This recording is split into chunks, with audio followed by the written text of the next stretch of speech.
man-to-man. But there were times I had to get him man-to-man. And favorite team that you guys love to face in your division? Yours. Yes, sir. Like the games like you play against the Raiders, you might get 3 sacks. When they had Jamarcus Russell, which I did. So I got 3 sacks on them. I got 3 sacks on them in the first half, right? Yeah. And I'm ready, and they take Tommy Maddox.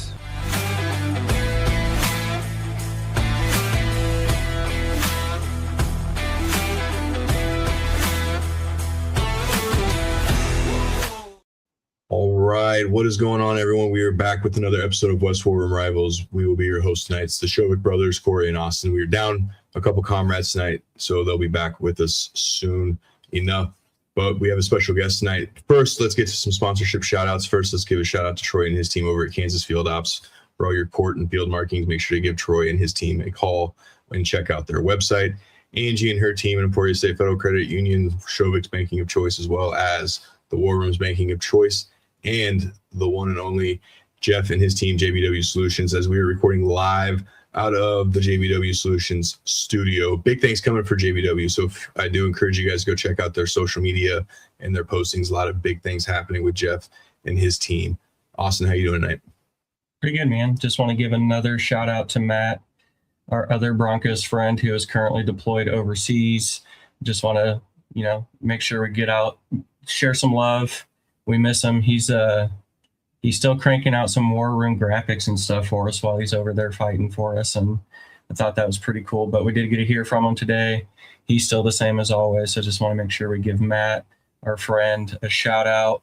We miss him. Can't wait to have him back, but it's always good to hear from him. Yeah, and for those of you that are tuning in, make sure you hit the subscribe button, share this out if you're on X or Facebook. Austin, let's introduce our very special guest tonight. Look, y'all, I'm super excited. Chiefs reporter, legend, great content creator. I think one of my favorite things, she's a New York City girl, but Kansas City at heart, which in the sports world, you'd rather be Kansas City at heart than New York anyway. But without further ado, let's welcome Hayley Lewis to the stage.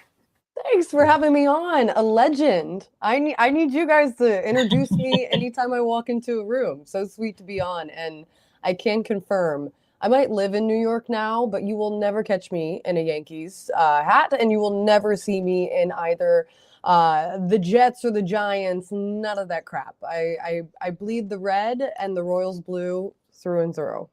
As the Royals just gave up a 2-run, I believe, single, so it's 2-1 now. You gotta keep the faith, We did it for the Chiefs. We gotta do it for the Royals too. So we'll just die on that hill. There you go. All right. Well, we're very fortunate and honored to have you join us tonight. So without further ado, let's jump into some questions. How about that? So first, with the first segment, what first pulled you into sports? And then kind of when did you realize reporting was kind of your lane? Yeah, I think sports was always a part of my life, my upbringing. My dad's a football coach, and that kind of made it, guaranteed that it would be a part of my life. I always joke around and say until my brother actually came along, I was the son of the family, I was the one out there playing around with my dad in the backyard. The cool thing was that I grew up with a dad who, although, he's an old school kind of guy, he never made me feel weird for asking questions about football. I took a quick interest in it. I loved being on the sidelines. I loved seeing the interaction. I mean, one of my favorite birthdays was my 7th birthday. He took me to summer camp, and I got to blow the whistle for the guys doing up downs, and that stuck in my brain. And he quickly opened up about the ins and outs of it. So I got to see parts of the industry, but I also learned the X's and O's young, and could always feel very comfortable asking those questions. So that was really cool. And I think that piqued my interest in sports. But I think the cool thing about sports was just learning the storytelling behind it. I'm sure you guys played team sports growing up. And, in this day and age, it really shows those who did not play team sports growing up. It is a great way to learn not only teamwork, but accountability and all these different ways just to be a better person. And I think for me, I loved that grind behind athletics. And so I quickly dived into it when I was able to earn my degree and kind of put the skill set of speaking on camera and doing that comfortably with the knowledge that I had from my upbringing. And that's when I was like, oh, this is a career. We get paid to do this sort of thing. You know the amount of times I have called my dad, and just he never makes me feel stupid. I'll just openly ask, okay, I'm not quite sure I'm understanding this coverage. Can you help me understand it better, break it down? Mhm. And that's the best thing I've ever had. And then my brother went on to play, so that helped me as well too, to see him do it. But that's kind of how it worked out for me. Yeah, and as someone who I've coached high school athletics, played, and now Yeah. I work in youth sports, so I've worked plenty of youth camps. Seeing the little kids out there and how excited they are, they don't know really what they're doing as far as the teamwork goes. They just know that they're out there chasing the ball around, and they want to tell you about their day and their favorite snacks. And it's like, yeah, but at the end of the day, it's fun to see the progress that they make from week 1 to the end of the season. And that's what I always tell the volunteer coaches, like, stick with. I promise you're more of a role model than you think, even if you don't know X's and O's. As long as you're there for them, keep teaching them. So I think that's the most rewarding part of that. So with that being said, did you kind of have that moment where you said, yeah, this is what you were meant to do? Yeah, I think so. When I was in college, I went to college as a voice major, which is really funny because my dad always thought I was going to go to school on an athletic scholarship. And I was like, you know what? I'm pretty good at this singing thing. Like, let me take this and see where it goes. So I went to school in Nashville on a voice scholarship, and then I ended up not having the funds because I switched majors to finish school. So a friend of mine at the time was like, "Hey, have you ever heard about the Miss America pageant? You can win a bunch of scholarship money and it can pay for the rest of your school." And I was like, "Do you know who you are talking to? Do you think I've done a pageant before? Like, do you think in your right mind I'm going to go walk around in bikini on stage in front of my dad and be like, this is normal?" I was like, "This is no way. There's no way this is going to happen." And then she told me how much money you make. And I was like, "Oh, we So can it is figure gonna this out." happen. Yeah, so it is going to happen. So we are going to find a way to graduate, and we're going to do so in a scholarship pageant. And I ended up somehow, by the grace of God, winning this pageant, finding myself at Miss America. And I'm like, I don't know what I'm doing, and ended up placing in the top 10. And that paid for the rest of my school and helped me go back and finish my degree. And that ended up giving me just such a better understanding of, how to put on my makeup, how to present myself, how to be poised, how to talk, how to, be able to speak with all different walks of people. So when I went back to school and realized that I had that new skill set, I kind of put the two together and ran with it. And I was like, okay, this is going to be a thing. And I just poured myself into finding any and every opportunity of someone who would let me yap professionally, and do so with a little bit of razzle dazzle behind it. And I think that was really the big moment for me where I was like, oh, I can make my passion a career. Like, that's incredible. Yeah, and I think my favorite part of what you just told was you kind of went into it to help pay to finish for school, but then you immediately went into like everything you learned from it, right? Like, Yeah. you didn't just go into it and try to like get by at that time. Like, you actually took things from it that you learned and able to apply. I think that's massive.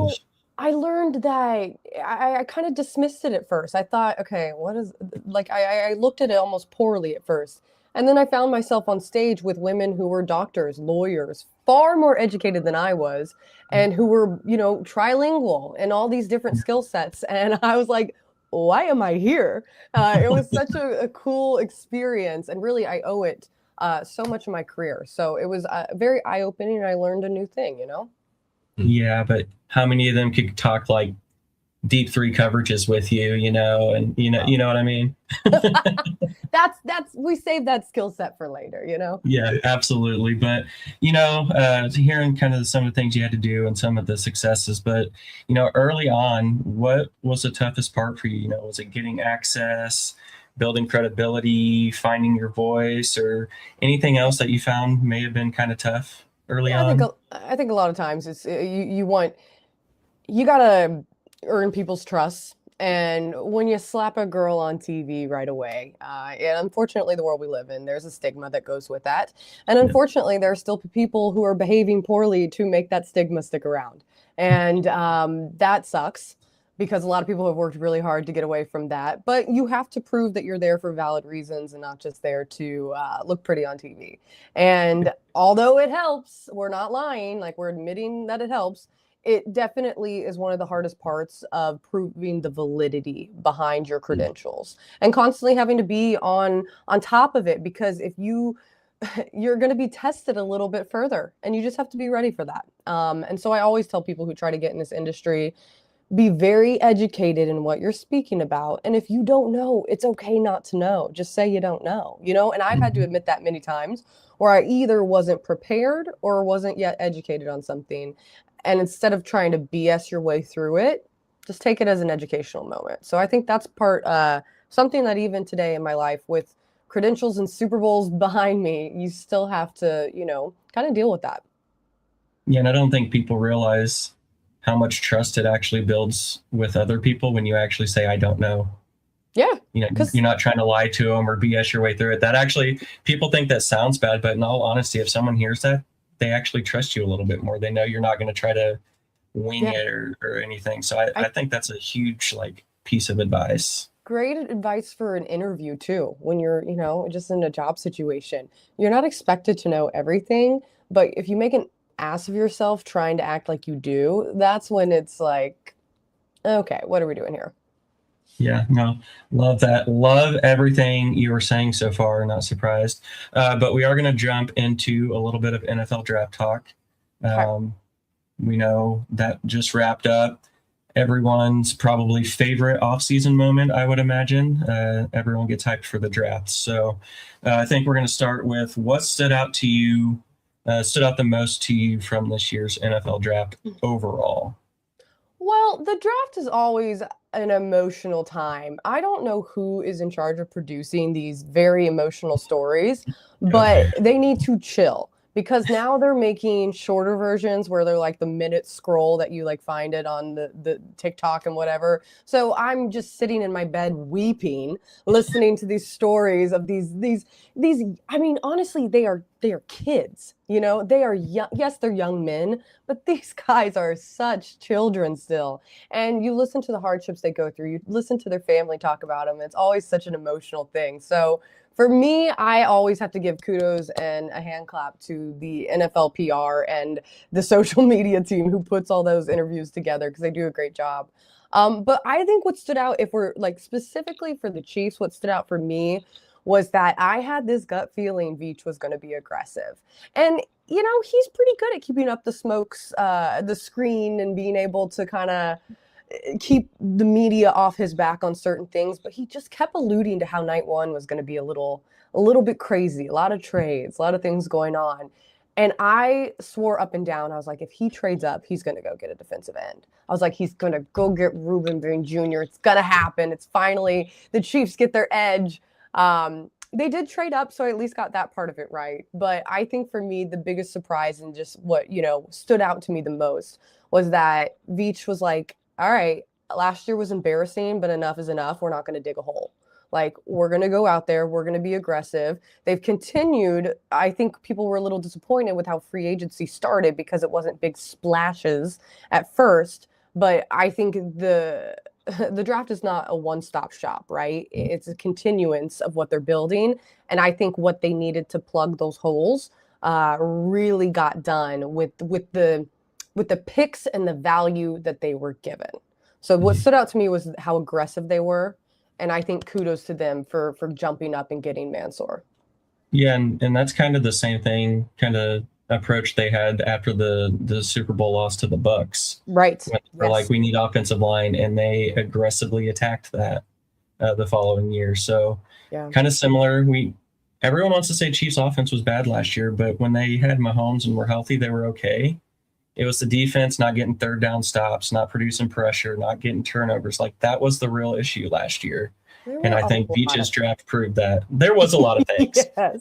But when Mahomes was healthy, I still think they were top 10 in points per game. But the difference from previous years is they couldn't get a third down stop. They weren't. With Spags, we always were up top of the league in sacks, but not last year. I agree. I thought they were going to trade it for a tackle with all those smoke screens that were coming out. Really? Yeah. I was like, anything but a tackle, please. So I was happy with it. But yeah, I love when Veach sees a problem, whether this truly fixes it and these things pan out, who knows? But he aggressively attacked it. So as a Chiefs fan, I loved it. I like when he gets pissed, Yeah. I like it. I like when the fire gets lit. I like when Mahomes gets mad. I think it's great fuel for what they're able to come out and do again. And I think last year was a perfect storm of a lot of debacles falling on each other. And like you mentioned, there were still such shining moments out of the Chiefs. And I think this really showed us that it wasn't so much with offense a talent issue as it was with defense. And with defense, it was more of a talent issue and lack of personnel, where offense was maybe some more coaching scheme and some other things that were working into that.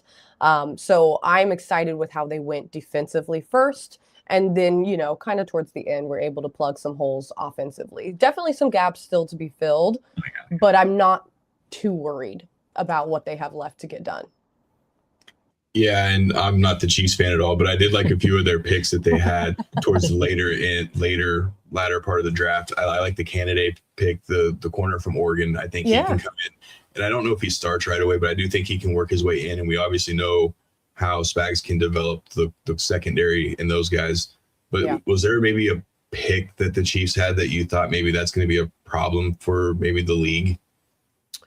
I mean, you got to start with Mansour Delane, right? The fact that the Chiefs were able to go up and get him for the secondary, I think he also brings not just physicality, his athleticism is insane, but he brings the versatility, right? And that's what the Chiefs needed in the defensive backfield, especially with all the pieces that they lost in the secondary. Now, I'm not going to say he's going to go in his rookie season and produce like Trent McDuffie was able to. We're not saying, you know, the Chiefs have been very lucky to have people like L'Jarius Sneed, to have people like the Honey Badger in years past. This kid has the potential to get to that elite level. And I think for other teams specifically, it's going to make them think twice when they try to cross the field. And I think that this kid is going to be someone that brings, again, the physicality that they need. I'll be curious to see how he does as a rookie, right? Leadership, those different things are going to come into play. But coming from an elite program in school, I definitely think that he's going to be a problem for a lot of other people. They'll have to think a little bit harder, even though they are already thinking thrice as hard when they go up against a Spagnuolo defense. But this will be a good new element. Yeah, I think long term, I agree. For me, I think right away we're going to see more of an impact from Woods. Specifically, just because there's some production to be had in that area, and getting him beside Chris Jones. I mean, Chris Jones is still going to be, you know, who everyone goes up against. So I think early on it might be Woods, but I think long term, you're right about Delane. Like, just everything about him looks elite. And our Mason too is going to be another one, and I'm blanking on his name right now. The running back, Emmett Johnson. There, okay. I was like, what is the kid's last name? Also, will be interesting to see him work in the backfield. But I definitely think out of maybe, and this is me without having it in front of me, the last couple of draft classes, this is probably going to have the most players who can make immediate impacts versus other draft classes. Again, I don't have all my notes in front of me to like really make that a huge point, but I think off the top of my head, there's a lot of playmakers who can step out there week one and be impactful. Yep. Well, I look at what you guys lost as far as like the corners go, and I look at the receivers that the AFC West teams in general are playing this year. We're playing the NFC West. We're playing, you know, some of these AFC teams that are stacked at receiver. You're going to kind of need, he's going to have to grow up quickly, right? So it's good he comes from an elite program, but he's going to have to figure it out quickly because, again, I don't necessarily think if he has a bad year, it's cool. He's a rookie. But as long as you see him progress and do what he's supposed to do against the elite receivers that he's probably going to be lined up against, and I think that gives Chiefs fans kind of that hope. And again, not the Chiefs fan, but I still think Spags is one of the better defensive coordinators in the NFL who knows what he's doing as far as scheming up guys. He's not going to put them in a position that he's going to fail, right? He's going to make sure that he puts them in those positions to succeed. So let's think big picture here. The whole NFL, the whole draft, were there any teams that completely missed the mark? That's a hard question. I remember trying to think through that one before I got on here because it's, again, like we said, it's not a one-stop shop, right? It's not something that's going to fix everything. There's more free agency going on. You can't really look at the complete off-season picture really before we get rolling into training camp. I think, I mean, in terms of how the Chiefs did, they did a great job. But I don't think there was any one team where I was like, wow, what a flop. I mean, even the New York teams did good too. Yeah. Like there were, hell, even the Raiders were able to do some good stuff, right? Like there were a lot of, I think, positive moves in this. So I would be hesitant to be critical. I don't think that there's one team that stood out to me where I was like, wow, they completely missed the mark and they could have gotten something done. Again, that's going to have to, maybe that's not going to age so well as we see how things turn out. But when we get closer and closer to training camp, I think that's really when we're going to see these picks, along with the free agent pickups and trades that we've had, really start to come to fruition, and see if, anything from the draft really did flop or not. But it's a little too early for me. I agree. That's why I see people now already talking about like draft grades and terrible drafts. I'm like, but some of these dudes who aren't, yeah, like let them play some snaps. Let them play some snaps real quick. I think they don't just even the have ads on yet. Like, let them breathe. My God. Yeah, I think the common one was the Rams, just because you feel like they were in win now mode with Stafford and with their 13th pick that drafted a quarterback. But again, the Rams are a pretty set roster to where you can do something like grabbing your quarterback of the future a year or two early. So like, even from that standpoint, like, I don't know. But I think that goes back to the point of what you said earlier, is it's not the one-stop. Like, teams aren't drafting to, some are drafting because they need these players right away.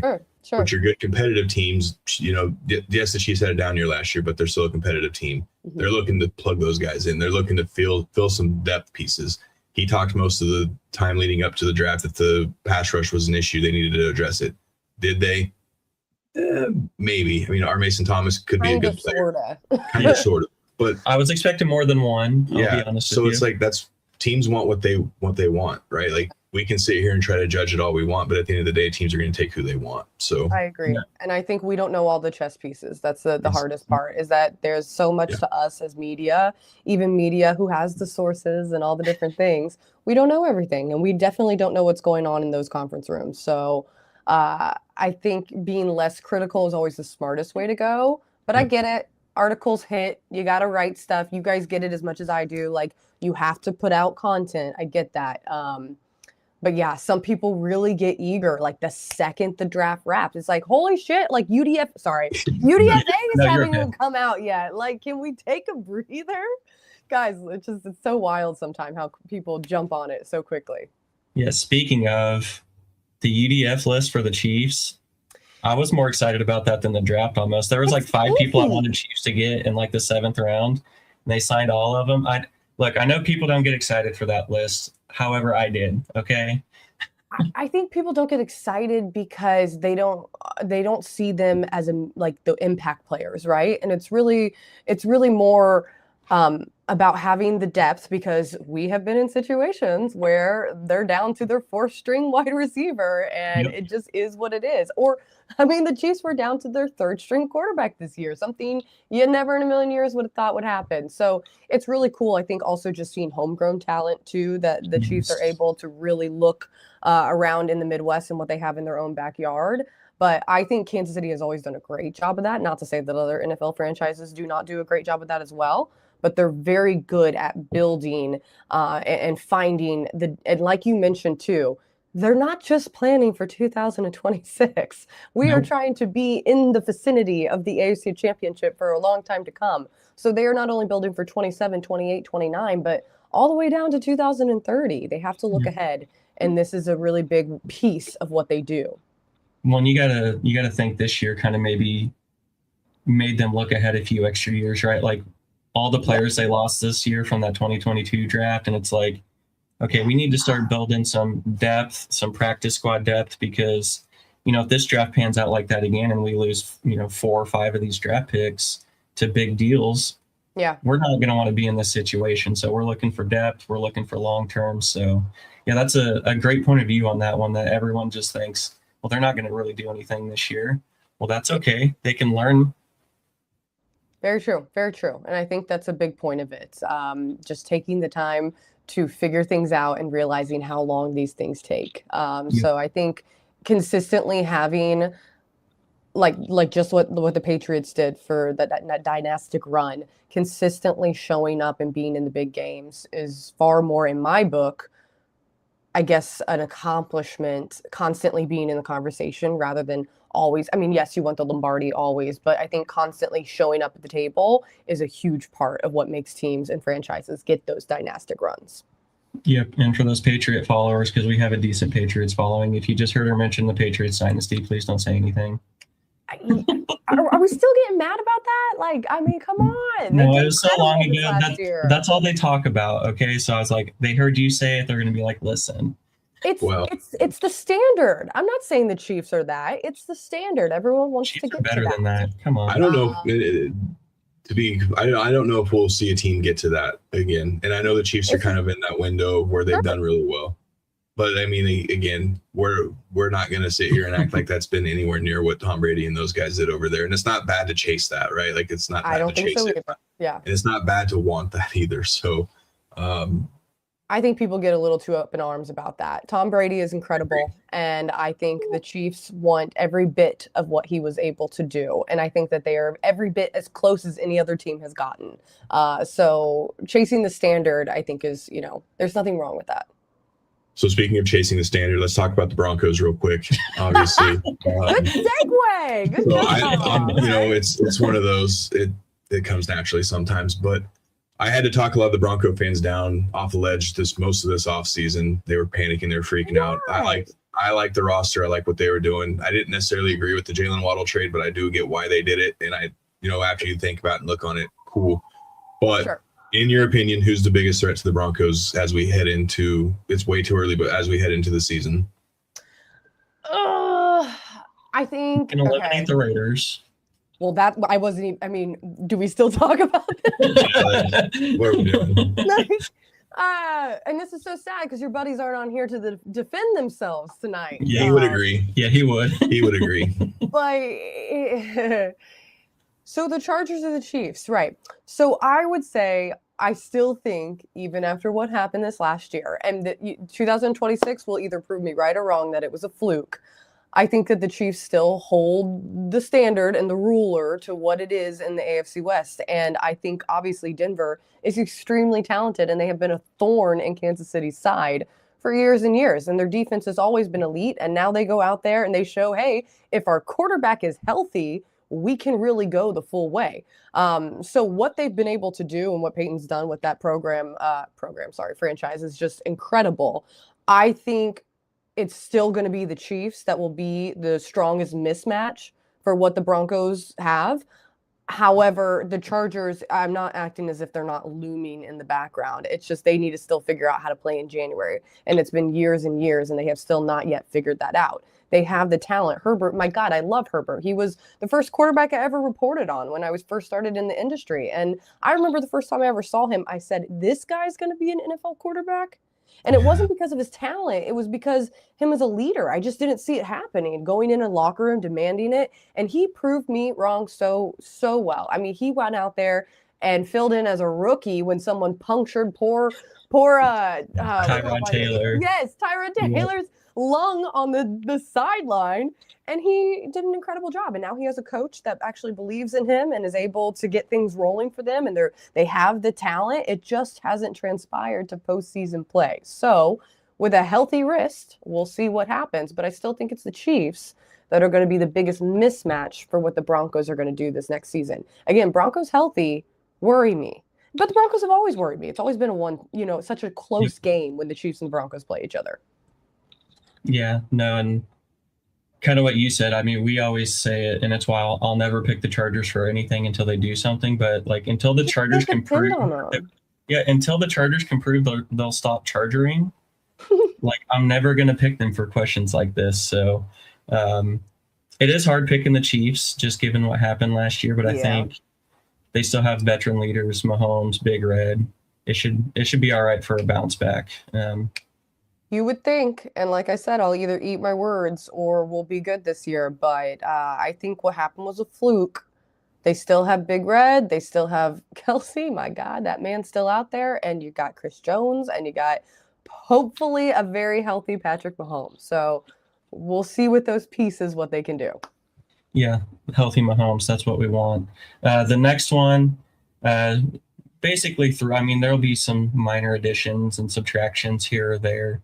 But we kind of have an idea of how these teams look now, or roughly.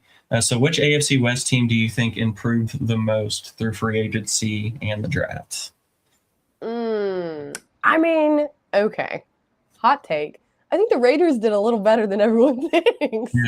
Like, Yes. I mean, are we in agreement on that? I think they Yeah, actually. we We are. Unfortunately. I was like, okay, we're stepping up to the plate. All right. Tom Brady has a little bit of influence out there, I see. But I think, honestly, they were able to probably do the best out of anyone. But yeah, it's not necessarily division winning improvement, but definitely more competitive. So I'll be interested to see how those pieces fix out. But I don't think that anyone fell behind necessarily. I'm not saying that the Broncos or the Chargers, the Chiefs weren't doing what they needed to do. But honestly, the Raiders impressed me this offseason. So, and then they have their quarterback. They have their shining star. So we'll see how that goes. Yeah, it all started. They finally hired what seems to be like a good coach. Check his emails. You never know. I mean, check his emails. You never know. Got to check those out for sure. Apparently, check if they rented a boat with anyone too. You never know. Oof, You gotta be careful. There's all these everything crazy out things. there. All these head coaches doing some crazy stuff. Thank So- God we have Big Red. All he wants is some Straight arrow. nuggies. Okay, he just Literally. wants some nuggies. Just a cheeseburger and a Yeah. Hawaiian shirt. That's all the man requires. Yeah.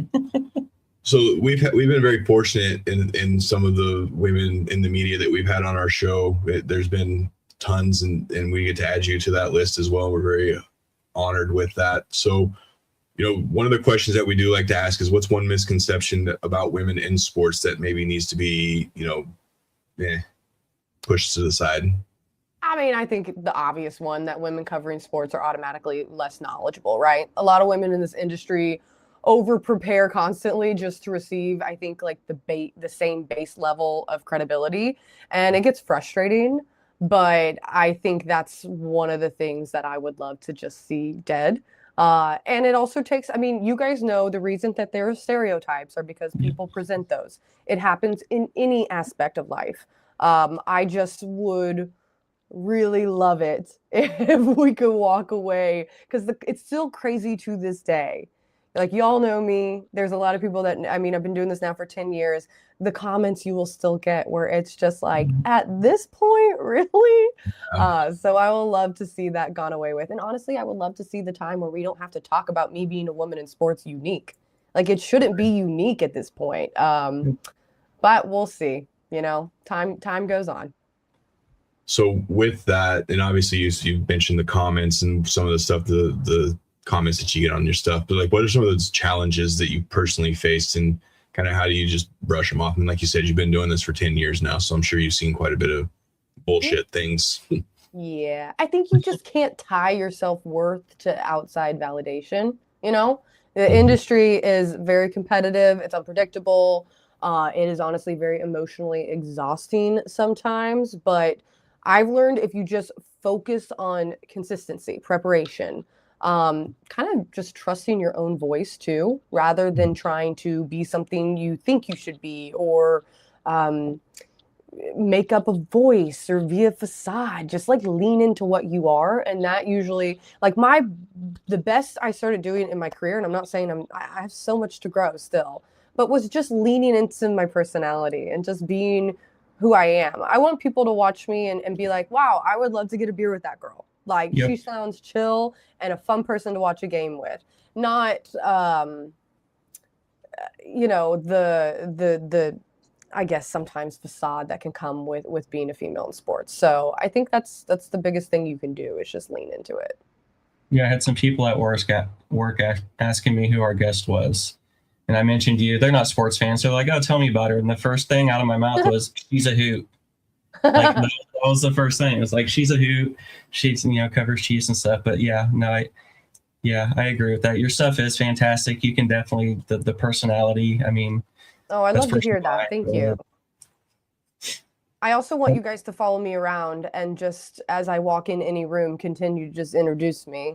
You guys can be my new friends who are just like, I hired groupies, and they just are like, introducing the legendary. I would love it. So if you ever Love need a that. trip to New York, let me know. Yeah. I've always thought about that hype man role for sure. Yes, you need a good hype man. Every girl needs a good hype man. Absolutely. So the last question of this segment, and we've had some on here who are kind of up and coming into this field of journalism, broadcasting. I mean, we've had Bree Sports on a couple times, who's a 19 or 20-year-old award-winning broadcaster trying to navigate the Arizona sports for now. But, what advice would you give to kind of that next generation of the women? Again, we don't want it to be unique, but right now, unfortunately, still is. But, you did not. Please don't take it that way. I thought that. I agree with you. It shouldn't be a thing. Like, you guys are fantastic. Let's just leave it at that, right? But what kind of advice would you give to the next generation of women trying to break into sports media? I think I would just say stop waiting for permission, especially in today's world. Like, you have access to interviews, you have access to online content. You don't really need the credentials that you needed before. And I'm talking about like the actual credential to get into the game. You could just go buy a mic off Amazon and then go stand in a parking lot with the game in the background and put together some stuff on tape. You got to fake it till you make it. And the cool thing about today is that we have the accessibility to go off and do that. You can start creating now. You can post the content, build the reel, learn how to edit, learn social media, learn how to tell stories. And I think you just want to stay away from trying to be a carbon copy of someone else and instead just go create. Because if you fully lean into, I remember a girl told me she was a news reporter and she really badly wanted to be in sports. And she was just like, no one's giving me an opportunity. I was like, don't wait on an opportunity. Just go make it. Like the Chiefs did something incredible. Who cares if you're not a sports reporter technically by your job? Go out there, make a fake report, put it together and put it on your social media. Like, just show people that you're prepared to do the job that you don't have yet. And I think that's the biggest thing I would tell people is you have everything at your fingertips that 10 years ago, we did not have editing. We did not have a phone that is good as quality as a camera. You didn't have microphones that you could just beat, bop, and pop around on. I mean, you can, and you have platforms. So just do it. I would say stop waiting for permission and just go do it. Love that. Absolutely love it. You want something to happen, go make it happen. Love that. So we got a couple more minutes, which is perfect timing. We're at the rapid fire lightning round where you just kind of, first thing that pops into your mind, short, quick answer. We're just going to rattle off. So the first one is Patrick Mahomes in one word. Generational.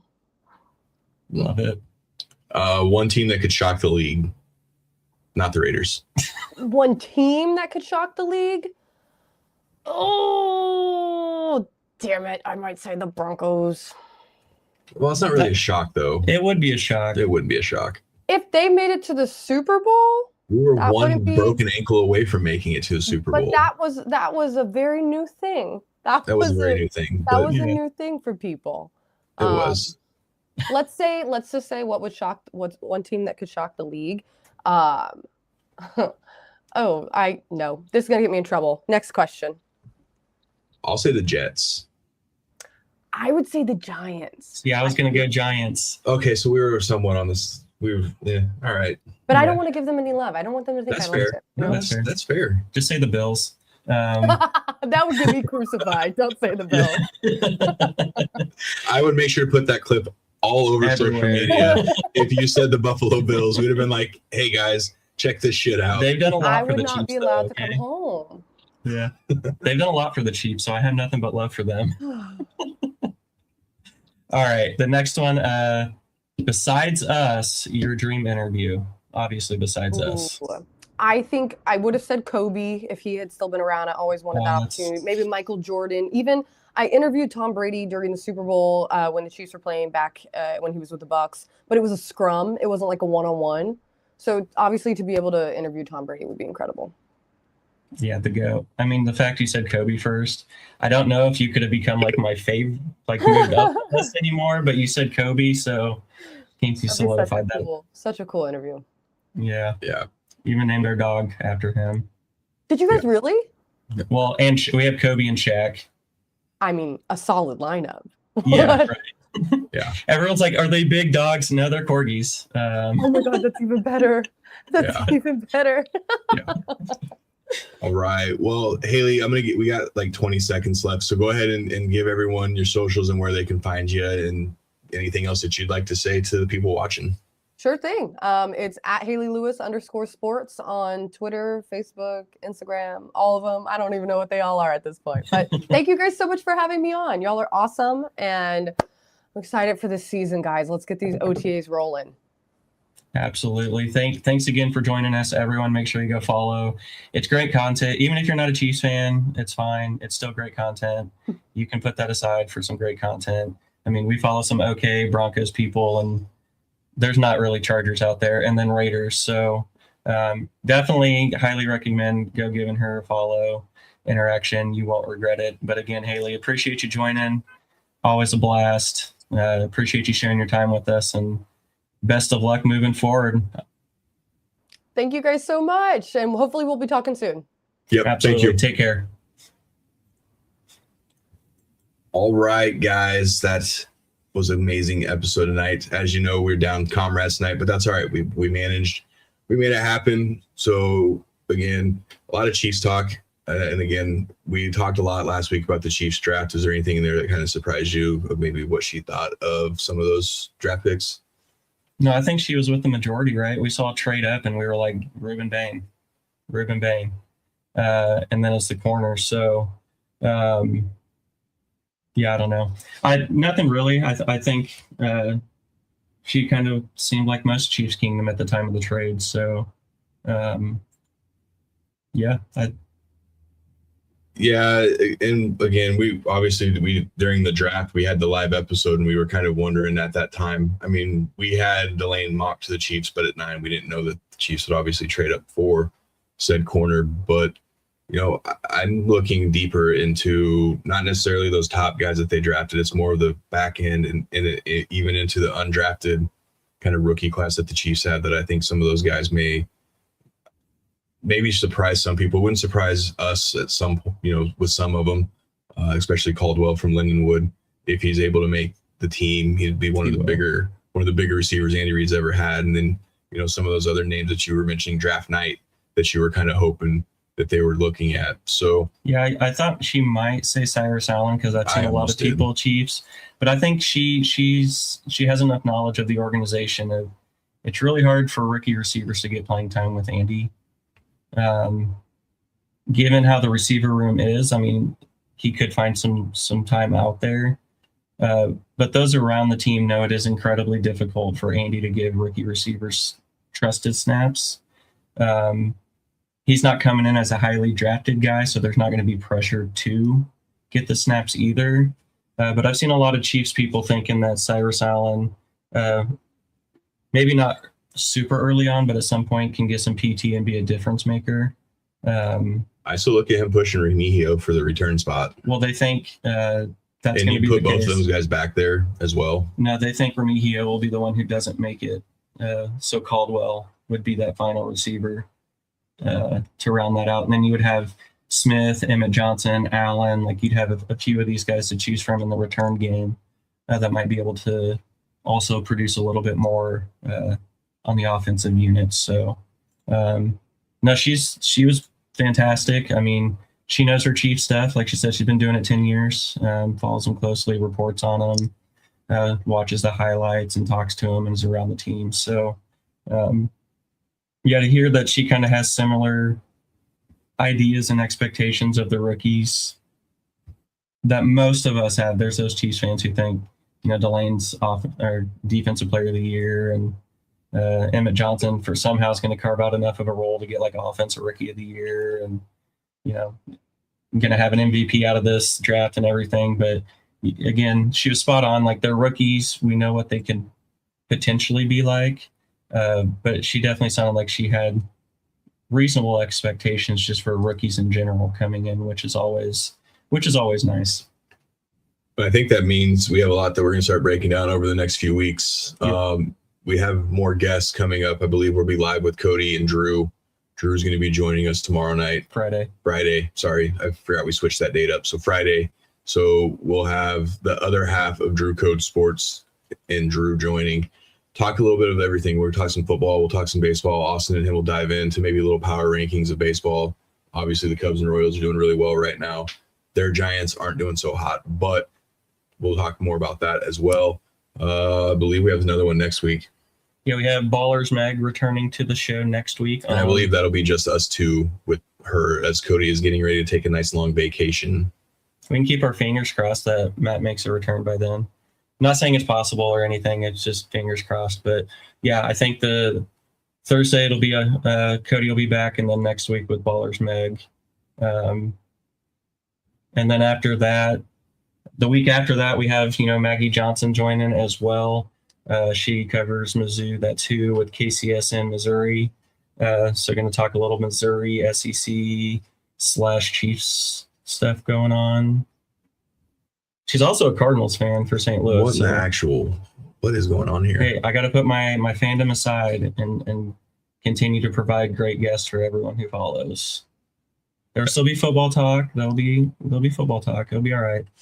So with that being said, we'll still have some TikToks that we'll be doing. But again, just notice that the next couple of weeks, it'll be very, very slow and light for the show as far as, we'll have the guests, yes, but we're really going to start diving in towards the back end of May. So just be ready, because the back end of May, we're probably going to really start ramping up, doing 1 to 2 episodes a week. We got a lot to cover. Schedules are getting ready to be released in the next couple of weeks as well. So we've started thinking about ideas for graphics that we're going to start posting. So please make sure that you guys go follow us on all socials, IG, X, TikTok, because again, I'll do some TikTok lives throughout the weekend. We'll see how that goes as well. So again, thank you guys for tuning in tonight. Make sure if you're new here, hit that subscribe button up top, and make sure if you're on Facebook, hit the follow button, X, repost, hit the follow button as well. I believe we're getting closer to 1,500 followers on TikTok as well. So continue to help that. We're 40 subs, I believe, away from 500 here on YouTube. So again, thank you to our YouTube community. Continue to share that out as well as we get on the road to 500 subscribers, and we're so close. So let's do some sponsorship shout outs again. So again, huge shout out to Troy and his team over at Kansas Field Ops for all your field markings and court markings. Make sure to check out Troy and his team over at fieldops.com. Angie and her team, Emporia State Federal Credit Union, War Room's banking of choice, as well as the Showbook's banking of choice. Love seeing some of the stuff that Emporia State Federal Credit Union has been doing on their socials. So make sure you guys go check them out on Instagram, and I believe, are they on X as well? Yes. And Facebook. So again, check out what they're doing. They're doing great things around the community there. And again, we mentioned at the beginning of the show, Jeff and his team over at JBW Solutions, as we were recording live out of the JBW Solutions studio. I encourage you guys to go check out their Facebook page, as they have big things that are happening. Lots of good stuff from Jeff and his team. Always. And speaking of, real quick, you want to tell the people how your weekend was? Hot. As he was in Arizona, you've seen some of his posts. I thought we had football down here. I should have brought the football. Yeah, no, it was a good time. Arizona's a little hot. It was, I thought one of the days felt like 112, but it was pretty awesome to get out there. And, yes, it was cool to meet Garrett Bowles in person and talk with all of his team and everything. But it was really awesome getting out there and doing everything, helping support a great cause. The Bjorman Bowles Foundation, for childhood speech of apraxia. I think I mixed the words up, but it's in that ballpark. But it was really amazing. And then, having some of his team, they saw me wearing our West Fordham Rivals polo. If I'm going to go out there, got to be a walking sponsorship, right? Or advertisement. But having a few of them come up and be like, dude, we love your show. We've watched it since you've had Bulls on, and it's always good stuff. So that was pretty cool to hear. But just getting out there, seeing all the support that they actually were raising for the foundation and everything, and getting to meet Kingston in person was pretty cool as well. So it was a great time. Definitely recommend everyone going and following the Bjorn and Bulls Foundation on IG, and then, sharing out things to help raise awareness and support for that. Because it was kind of the first thing I've kind of done like that, and it was kind of eye-opening as well as enjoyable. So it was a good time. Yeah, and hopefully that means we'll get Garrett back on, hopefully before the season, and/or we'll see what we can work out with him and his team. And Drewski, yes, Austin did get a little burnt. I said the same. It didn't look too bad at first, but when he's rocking around with his, man tank and got the Chewbacca look going on, so he he definitely got a little bit red, but again, all good. And then we had some friends that went, obviously, cousin.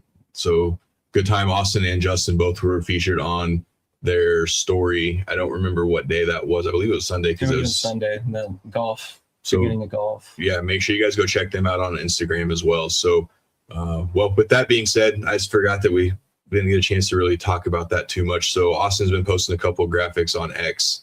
So make sure you guys go check that out and see the football that he got signed by Garrett himself. Football and golf ball. Football and golf ball. He did show the golf ball. He's like, because I'm still a fanboy. So he sent a picture to the group chat about it. And I was like, damn, trying to sign a golf ball. I'm sure that was pretty tough. But again, it does. It does. So again, guys, thank you again for tuning in. And again, like I said, we'll be back Friday night. We'll have Cody back with us and his other half from Drew Code Sports. Drew will be joining. It's a nice little Friday night relaxed session. So again, thank you guys for tuning in tonight, and we'll see you guys on Friday.